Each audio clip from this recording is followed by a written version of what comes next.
So, one of the biggest questions that I keep getting asked is, Laura, how do I know what my path is? How do I know I'm on the right path?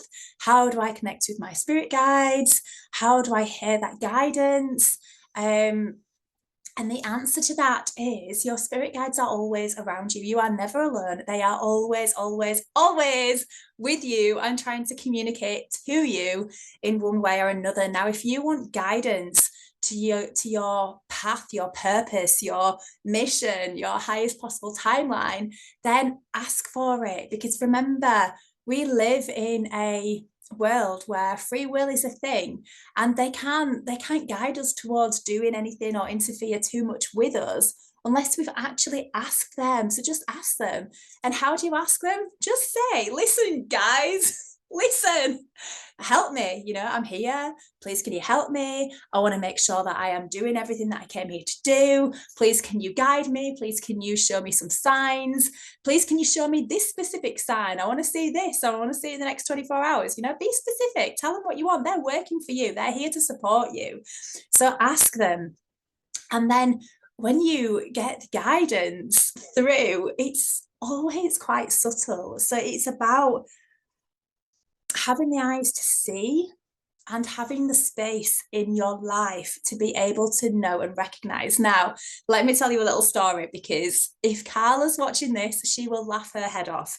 So early on in my journey, I struggled a lot to connect to my guides, to my team, whereas Carla was massively intuitive. So she was always in connection with my team and my spirit guides.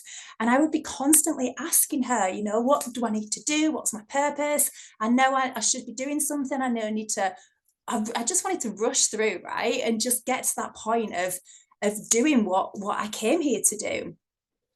But now I recognize that that was my human mind. It's our human minds, that humanness part of us that wants to rush through and speed through. And Carla said to me, she said, Laura, they are always communicating with you. They are always guiding you. What are you expecting? Are you expecting this big, booming voice from God, like sat on this cloud going, Laura, this is what you need to do. Take the next right in your car. Go and ring this person, start a business doing this. And I was like, well, yeah, that's exactly what I expect. I expected something massive and profound to come and like bolt me and hit me around the head and tell me what to do. And that was my programming. I was brought up Christian, and God was always this big, scary being sat on a cloud, who was really angry and full of fearful stuff and judgment and all the rest of it. But that was my program. But in truth, our spirit guides, our spirit team, they are so, so subtle.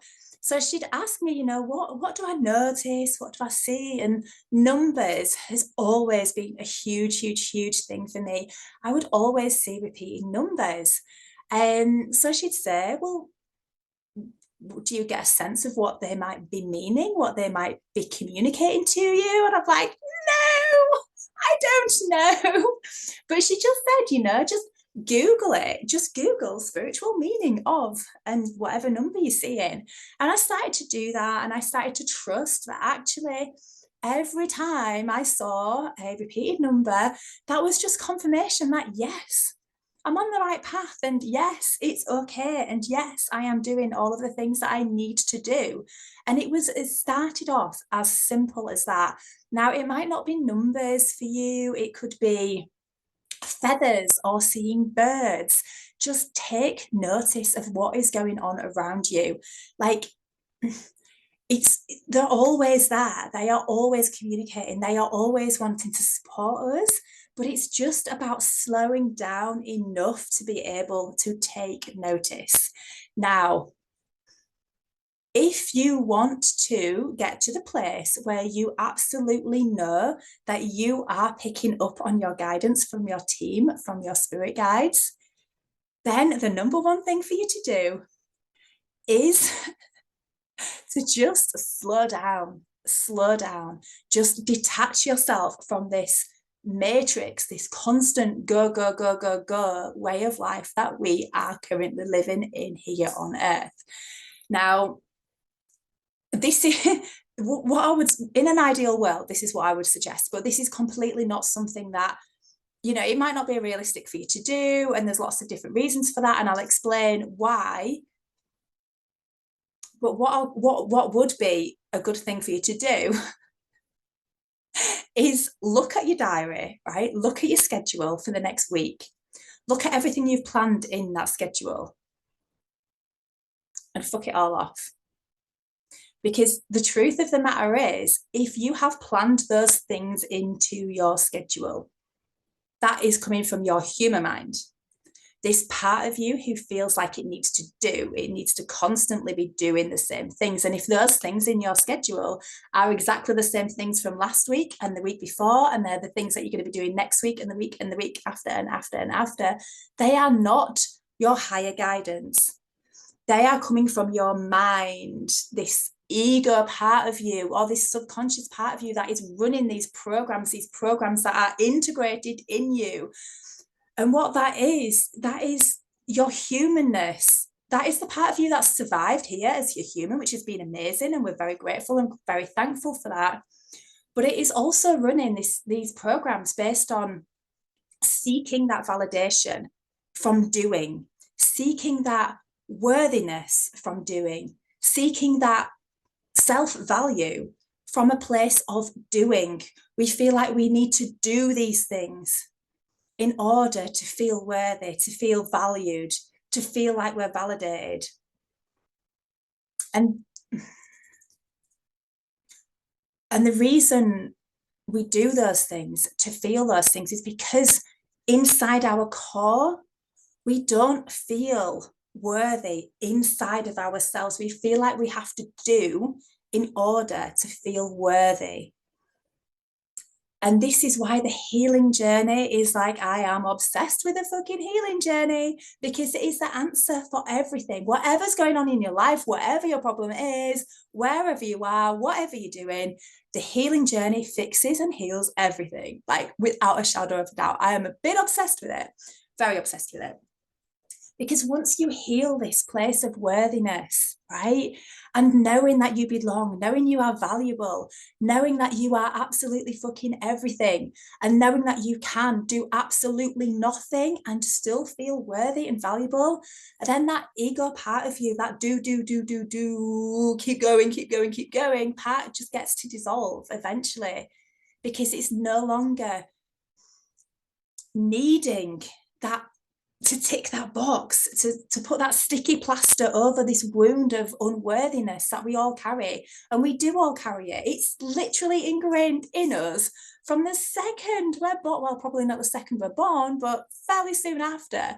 Everything is around just making us feel like we're fucking useless and unworthy, and we have to do in order to feel appreciated, liked, loved, wanted, needed, and all of the rest of it.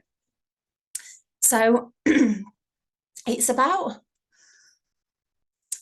being able to kick back, you know. And I know in this world we live in, we have responsibilities. We tell ourselves that we have to do these things. We have to keep doing this, and we have to show up here, and we have to do these actions. We have to, you know, do whatever it is going on in your world. And we tell ourselves that the reason we have to do it is because this person's relying on us, and this is what these expectations and rah.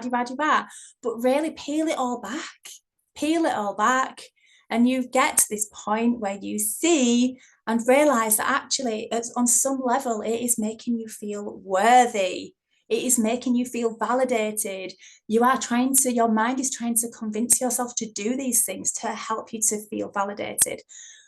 But if we're going to get into that place of being in alignment with our higher selves, where we can truly listen to and hear the guidance that is coming through to us, all we need to do is stop and be able to be at peace with stopping enough to be able to listen. Now, there's a few things here. Number one, because our human minds are so focused on do, I have to do this for this person, and they're expecting this, and responsibility, rah. it is really fucking difficult to stop, right? It is really difficult to stop. So it takes a bit of time. It takes a bit of outgrowing. Um, you get to that point where I've lost my trail of thought. So yeah, you get to this place of where your mind is wanting to continue to do because this is the program this is our humanness, this is what we've been running all of our lives, right? Do. So the minute you try to stop, your mind is going to torment you. It is going to be constantly telling you that you should do this, that you should do that, you are lazy, how dare you sit down, how dare you sit down. But if you can make peace with that, if you can convince your own mind that it is okay to sit and do nothing, then you are halfway to winning this battle. Because do you know what? It is totally okay to sit and do nothing. And sitting and doing nothing is exactly the first major step on the healing journey in my experience, because in our human lives we are so programmed to keep going and doing and doing. It is almost like we are living in this place of exhaustion. Some people call it like survival mode. And as soon as you unplug yourself from that, that is when you start to slow down. That is when you start to get into this place of being absolutely open and able to receive. And then the thing to focus on is to feel, what do I feel like doing? What do I feel like doing? Now, again, the mind is going to come in. And I know for me, at first, when I thought to myself, I've cleared my day, I'm going to give my day to myself, my whole day, to do exactly what I feel like doing, my mind was working overtime. Well, if I just go do the shopping and get the food in, and maybe I could prepare dinner, and then maybe I could just put that load of washing on, and I'm thinking, well, I do feel like doing that because it would make me feel better. It would make me feel organized.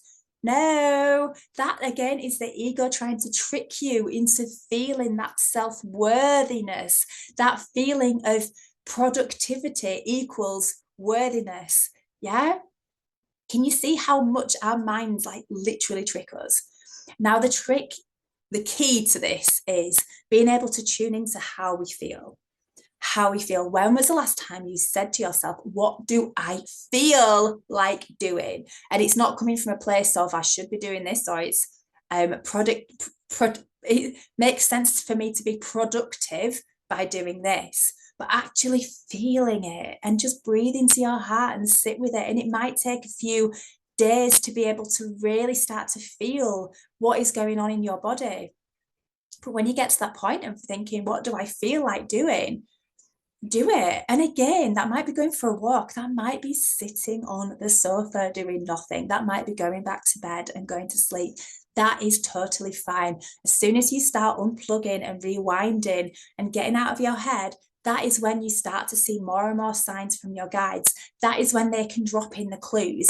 That is when you start to pick up on these little things that pop into your mind all day, every day, but you ignore them because you are so busy running the program. Those things that you prioritize every day, day in, day out, those are the programs.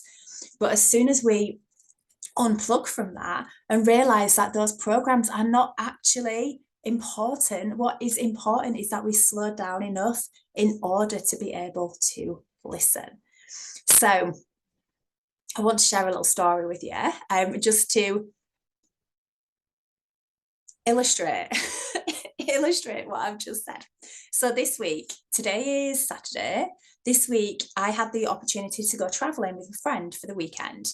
And I was getting really excited about going, and we were supposed to go fly out on Friday. And for whatever reason, there was a few different reasons, and the blocks kind of came up on that. So it wasn't meant to be.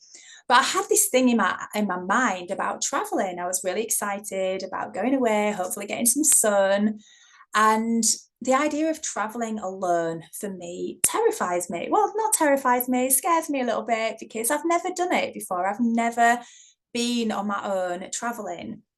apart from last year, I got on an aeroplane and I went to Ireland on my own. That was the first time I have ever done that, but I was meeting a friend. So it wasn't really traveling on my own. So in my mind, I've been thinking this week, I really, really, really want to go and travel abroad on my own, get some sun, and just be a big girl, right? Just grow up, act like an adult. Um, and I kind of also figured that this might have been the universe's way of preparing me for what's to come in terms of traveling abroad, because I feel like I'll probably be doing quite a bit of traveling, maybe on my own coming up in the future. So I was in my head and I was looking at all of these different options of little holidays that I can book for myself, take myself away for a week. And I was checking the flights out, checking out different accommodation, and nothing was lining up. Okay, so either the flights didn't work, the times, or the accommodation didn't work. It just didn't feel right. So I woke up on Thursday morning and I was feeling a bit sad, a bit frustrated, thinking, I really want to do this. I feel scared to do it. I feel like it's a challenge. I feel like I need to step out of my comfort zone. I'm ready to step up to this challenge now. But it's like I'm being blocked. Why am I being blocked? I want to be able to do this. I want to be confident on my own and be able to travel on my own and do these things myself. So woke up Thursday morning, checked again, flights, accommodation, nothing was coming up. So I thought, you know what, let's leave it there. But I felt sad. I felt this sadness in my heart. So Thursday, what I had planned on Thursday is I have a spiritual healer called Phoenix, and she's about a 2 hour drive away from me. And I go and see her every month. Now, you know, I am obsessed with the healing journey. I do loads and loads and loads of healing, lots of different modalities. And as you know, I think I've described it before, it's like an onion. We are onions and we've got layers and layers and layers and layers and layers and layers and layers and layers and layers and layers of all sorts of stuff that we need to heal out and get rid of. But when I go see Phoenix, we go deep. Like there's some big ass shit that goes down when I go see Phoenix. So I'm going to share this with you. And this is pretty out there. So if you are not out there yet, you might want to stop this video right now. If you are curious, keep listening. And I'm actually going to start sharing some stuff because there's been some crazy stuff happening in life recently, and it will be in a book at some point. But I just feel like it's time that I just start speaking this stuff out. This is fairly mild compared to some of the stuff that's been going on. However, so we're in the room, we start the healing session. She's calling in all the galactics, all the guides. And then I'm just channeling this booming version of galactic light language, quite fierce, I would say. So Phoenix is next to me and she's doing her thing over me. And she's like, okay, we're in a past life. There's betrayal here. There's abandonment. They've left you. Your planet's blown up. They've all left you. And I'm releasing this trauma that's in my body. And it sounds horrific, right? But it's not. It's the most fascinating thing I find. So just imagine this. I'm curled up, crying, releasing. It's almost like I'm going through the motions of just processing the emotions of me being on this planet and being left by everybody. It transpires this planet was got blown up thousands and thousands and thousands and thousands and thousands and thousands and thousands and thousands of years ago, because as Phoenix keeps reminding me, I'm fucking ancient. And it was like half galactic, half fish lifetime. So yeah, I've no idea what that is, some blue planet, but all of the people on there. So I think this was my planet, maybe. All of my people all said that they was going to stay and fight for this planet, and they didn't. They fucked off. I had a half galactic, half fish husband and half galactic, half fish children who also fucked off. So I was the last person standing on this planet, and this planet got destroyed. And I guess I probably got destroyed as well on this planet too. So, at that moment in time, my heart got shattered into lots and lots and lots of tiny pieces. So my heart hasn't actually been whole, healed for thousands and thousands, thousands, thousands, thousands of fucking lifetimes, right? And I know we like to think in this day and age now where we are just going off on a tangent, we like to think we are open-hearted and we are heart-centered beings. But the more I am learning about love, this word that we use to describe things as love, the more that I am learning about this now, the more I realize that we know fuck all about the word love. There is so much more to it, right? And that is a whole other conversation for another moment in time. But going back to my heart, so we did all the releasing around this. Just like, right, okay, we can integrate your healed heart. So we had all these light beings in, piecing together my mosaic of a heart, which then she described as hovering above my chest, but needed to be integrated into my energy. Now, this heart, which is my heart, apparently, but it's just never been healed and whole like that, is even higher frequency than what I am. Now, bearing in mind, I am struggling with my own frequency at the moment because of the huge downloads that I've been having recently and activations.